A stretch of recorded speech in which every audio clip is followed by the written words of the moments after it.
Hi there, Lindsay here, the Frugal Crafter. Today we're going to take a look at the new gouache from Daniel Smith. They have 22 colors of gouache out now, and I purchased the set of 4 mixing colors, which comes with a pyrrole red, a ultramarine blue, a Hansa yellow medium, and a titanium white. And then I also bought a burnt umber open stock. And I only bought a few colors because they are kind of expensive, at least in my opinion. Not for what they are, I'm just saying, like, artist grade paint is just expensive. But the set of 4 mixing colors was $40, which is cheaper per tube than buying them open stock. And then I paid $11.18, I believe, for this one tube of burnt umber. These tubes are 15 mLs, and they are going for between $11.18 to $18.44, depending on the pigments used at Blick or retail. You can find them the full price. You shouldn't find them higher than this, but the full price would be $18.64 to about $25. So if you're buying them in a small art store, you're going to pay more. And in fact, I wanted to pick these up at a local art store in Belfast, but the price was just really high, and it was, you know, it was almost double what I was paying at Blick. So I decided I would just get the mixing set to try them out in this one burnt umber. And then a friend of mine had bought the whole line, and she asked me if I would like half pans of the colors I didn't have, and so she gave me those, and I put them in this palette here. So this allowed me to kind of swatch out and try the other colors in some paintings and whatnot. So this review today is going to be on the full range of the Daniel Smith gouache, and yeah, I'm going to give you my my opinion, my thoughts on this. And I know a few of you think that I have an axe to grind against Daniel Smith. I do not. I have been vocal about my opinion of their marketing tactics, especially with the Primatek watercolor debacle. You can go back and find other videos on that. I'm not going to go into that. I think they make a good paint. I am agnostic when it comes to paint companies. Obviously, I want companies to be good to their consumers. I want them to be honest, but when I'm doing a review, I'm reviewing the paint themselves. So this is what the full range looks like, and I did swatch them over a black stripe just so you can kind of see how much body the color has.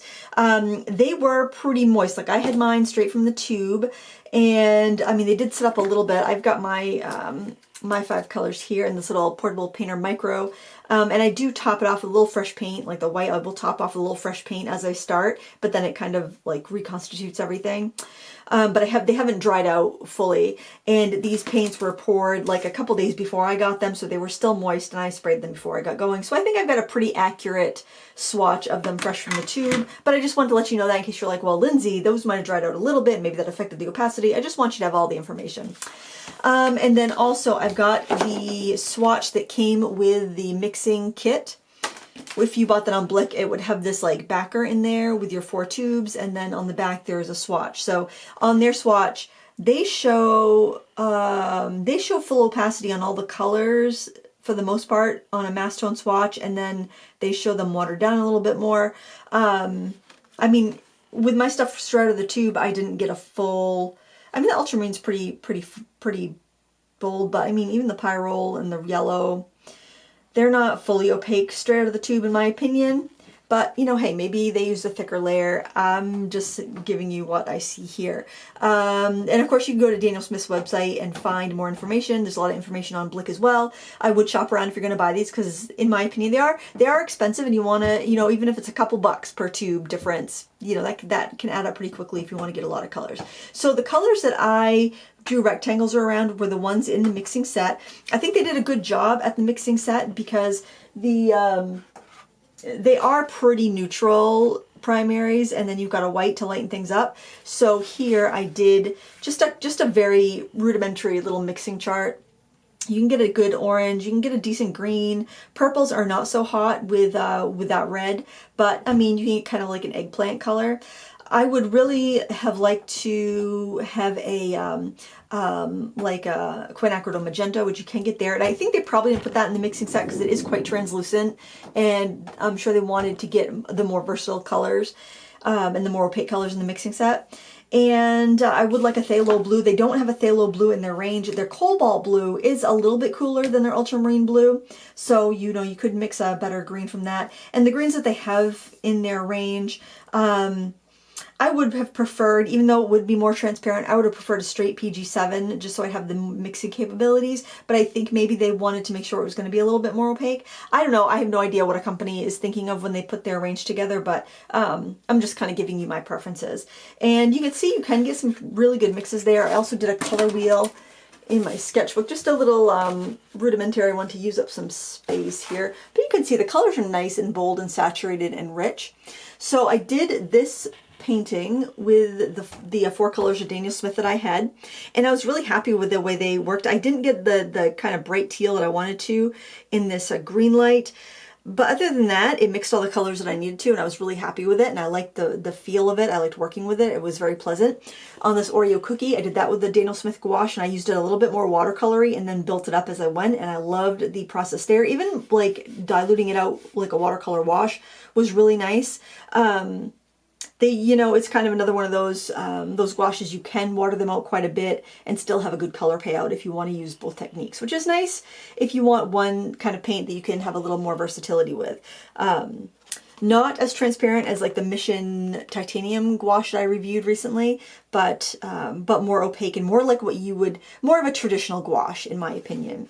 And then I did this scene here. I used the colors. I used some of my mixing colors, and I also used some of the colors that Angela had sent me, and they worked great. I mean, I have no qualms with how the paints worked. So mixing, if you're using saturated colors, I say yes, the mixing set is great. Painting with the convenience colors worked well too. And I think it just kind of comes down to what colors do you want to have in your palette and whatnot. So you may be wondering, Lindsay, I know you recommend the Anagani gouache over like the Himi gouache, and over, you recommend that to beginners. How do those compare? So I decided that I would put those to the test next to the Daniel Smith gouache, at least for a rudimentary mixing swatch. Now, just looking at them, I found their vibrancy to be quite similar. Obviously, these are the closest matches. This is like the what I would call the ultramarine blue in the Anagani set. That's the ultramarine blue in the Daniel Smith set. I think the Anagani is a little bit darker. The kind of that pyrrole red in the Anagani versus the which might actually be more of a Naphthalene crimson, less opaque than the one in Daniel Smith. It looks like just on this swatch here. And the yellows are pretty close.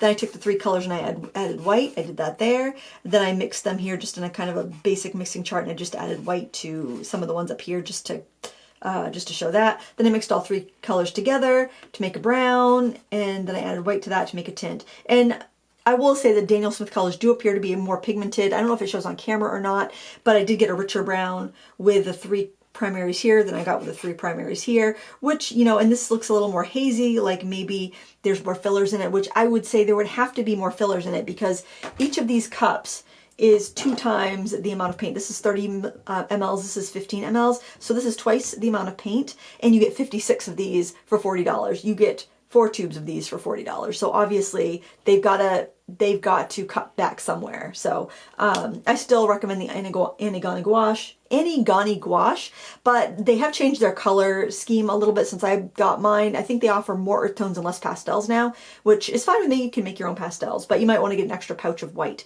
I'll show you. My white's pretty is pretty low. But I bought a pouch of the additional white. That's neither here nor there. Just wanted to do a quick little comparison. So you may be thinking, okay, Lindsay, that's not that big of a deal, that big of a difference. I find with gouache, that is the kind of the medium where you can go with a cheaper brand and it doesn't overall affect your painting ability, your painting quality. Whereas watercolors, quality really matters a lot. Acrylics, quality really matters a lot. Even oil paints, I find quality matters a lot. There isn't as much variation, it seems like, in oil paints, but there is in acrylics and watercolor. With gouache, I find that you can get really good, cheap gouache that rivals some of the expensive ones. I don't know what it is about it, but that's just my opinion. So, or in what I've found in my use. So you may be saying, okay, Lindsay, why would I spend the money on the Daniel Smith paints? And I think there's a couple reasons why you might want to spend the money on Daniel Smith or another more professional range of paints, and that would be consistency. If you love these colors and you buy a tube of pyrrole red today and you use it up, and 2 years later you buy another tube of pyrrole red, you're going to be able to get that tube of pyrrole red. Unless something catastrophic happens at their company, they're still going to have this paint. Generally, when a legacy brand such as Daniel Smith or Schminke or Winsor & Newton or Derwent or any of these big companies release something, when they're going to bring it out and bring out all these individual SKUs, all these individual tubes that are sold individually, they're going to be sure that that's something they want to stock for a while.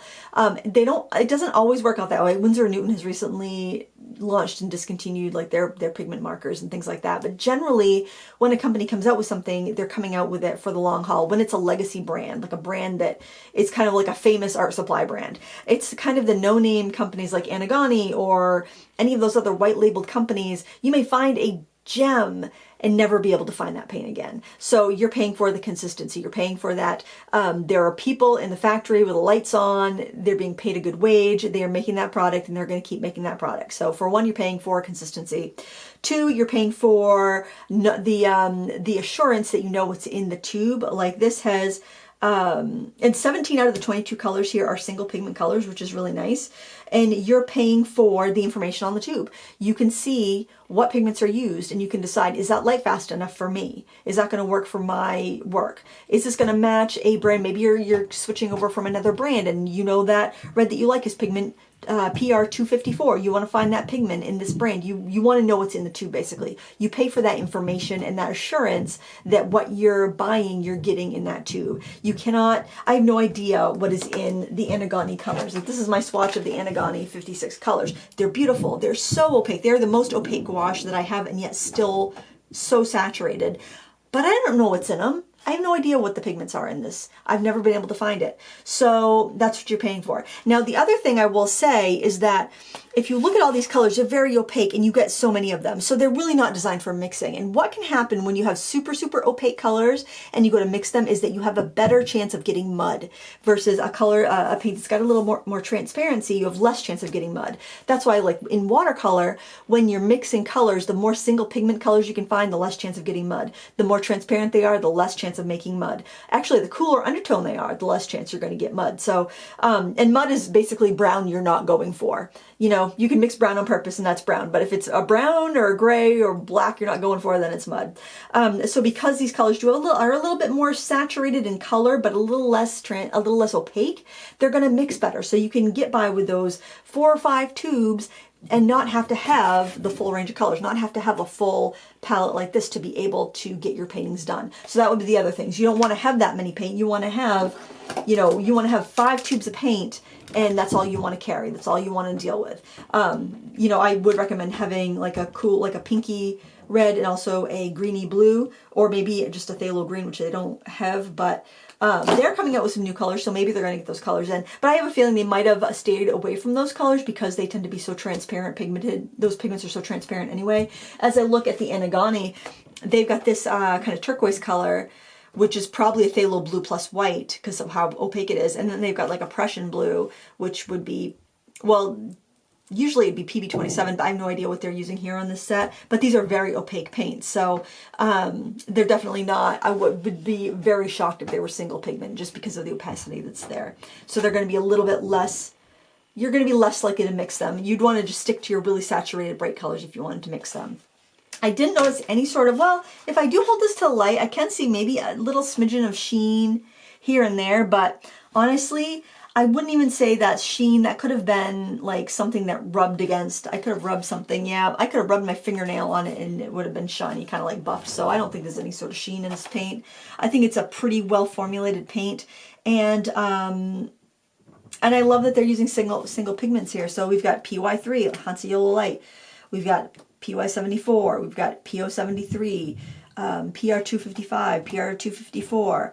PR122. These are all colors that you would find in any artist grade, line. That's PW6:1. That's titanium buff. Then you got your titanium white PW6. For some reason I didn't write those down, but you know, you got your cobalt blue. You've got your ultramarine blue. You've got your PBR7s, you know, these are very light, fast colors. You do have some colors that are pretty similar, and if it was me, and I would say, okay, what are the colors that you absolutely should get? I would honestly start with the mixing set and maybe buy a brown. Now, obviously, you can mix a brown with those, but it's just a little more convenient. I would also go with the Quin Magenta, the PR122, because that's going to give you better, you're going to be able to mix a better purple. I'll show you really quick. So when I took this red and this blue that came in the mixing set, I got a purple that was like that if it was more red, or like that if it was more blue. But if I take, let's grab a brush here. If I take some of this Quin Magenta here,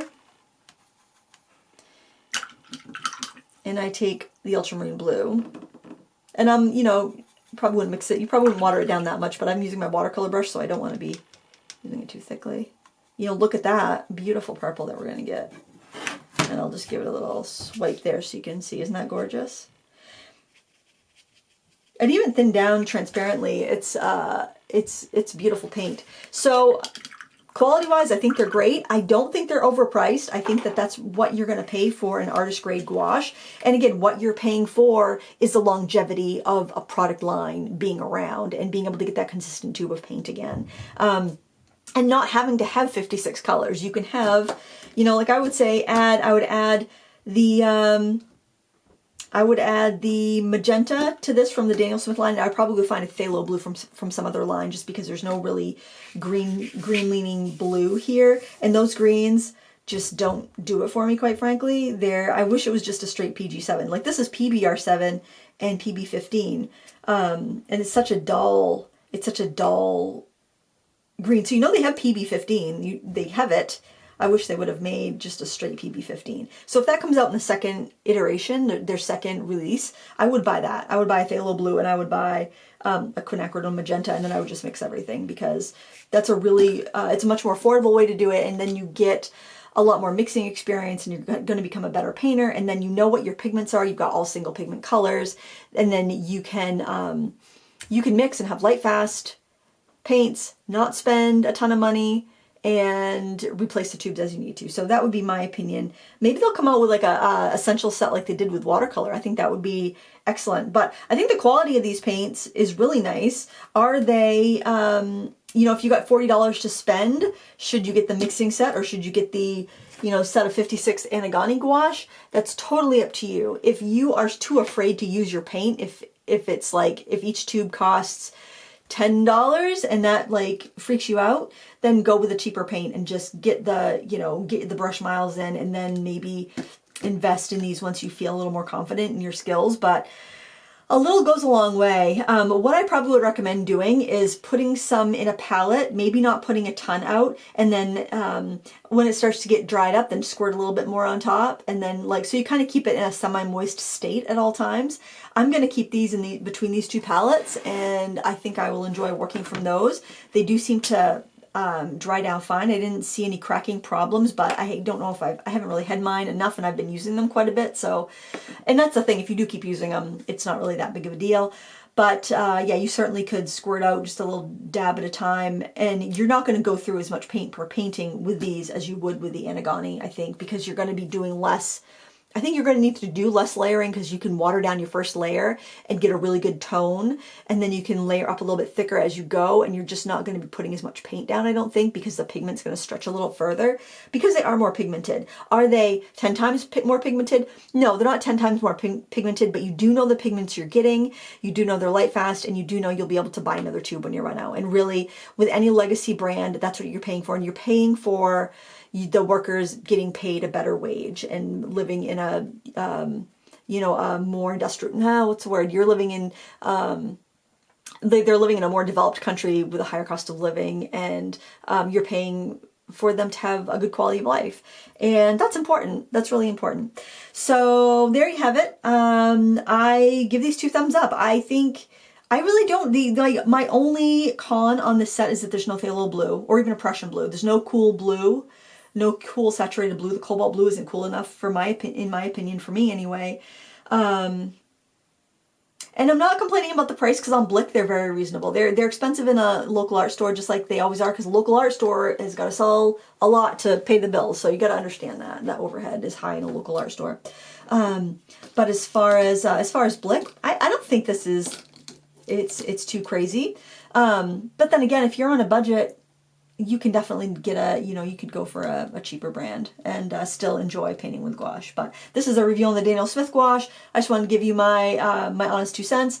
Like I said, I bought these 5 tubes and my friend Angela gave me these half pans. And yeah, there was I didn't see any red flags with any of the colors. Just know they're not all going to be as opaque as each other. The more vibrant colors, as with any gouache, are going to be more translucent. This swatch that came with my mixing set looks like everything in mass tone is fully opaque, and I did not find that to be the case. But maybe you've got to squirt it directly out of the tube and not let it set whatsoever. So I'm going to give it a little leeway because I was working from semi-moist, partially dried pans. And I'll let you kind of be the judge from there. Like, let's do an extra layer. Let me grab a synthetic flat, or I'll grab this filbert. This will work. Let me do an extra layer of that titanium buff. Let's just see. Like, this is thicker than it would be right out of the tube because it's dried a little bit. Don't want to waste it. I'm so stingy. So yeah, I mean, that's much more opaque in that second layer. So maybe it's 2 layers. So, I'll give them the benefit of the doubt. Titanium buff should be pretty opaque out of the tube. Give them the benefit of the doubt and say that it's opaque right out of the tube. Even though out of the semi-moist pans I had, I did not find them to be completely opaque, applied thickly. But I generally would water it down my first layer and build it up as I go, like I did. Like, this is the painting I just did with the new half pans that I got. And then this was straight out of the tube the first time I tried them. And then that was a lot watered down and then just kind of layering up, but I kept it pretty thin. Each layer was very thin. So, hey, I have no qualms. I think that these are nice paints. I'm glad I didn't purchase the whole range. It was very nice of Angela to share that with me, but it definitely made me realize that I don't need that whole range. I'm happy with those 5 colors. And I'd get the, like I said, the magenta and hold out for a phthalo blue, or just snag it from another set that I have. But there you have it. Again, compared to the Anagani, it just depends what you want. These are more velvety and opaque. Those are more saturated and pigmented, but it's you gotta see what your budget is and what your needs are. And this is just a kind of side-to-side, head-to-head comparison of the 3 most similar colors to the mixing set and how they mixed out. And yeah, I mean, those are more, Daniel Smith is more pigmented, not like 10 times more pigmented, maybe just like 25% more pigmented. But that's up to you. I just wanted to get the information out there. I like them. I'm not sad that I bought these 5 tubes. I'm very happy with them. I will use them and enjoy them. And hopefully this helped you decide whether there's something that you want to add to your stash. Thank you so much for watching. If you have any questions, you can leave them down below. Please give me a thumbs up before you go. It really helps my channel. And subscribe if you're not already subscribed and you don't want to miss any of my upcoming reviews or tutorials. Thanks for watching. Until next time, happy crafting. Oh, and there is a tutorial for the little landscape, either on my channel now or it will be coming very shortly, like in a day or 2. So thanks for watching, and I will see you next time. Bye.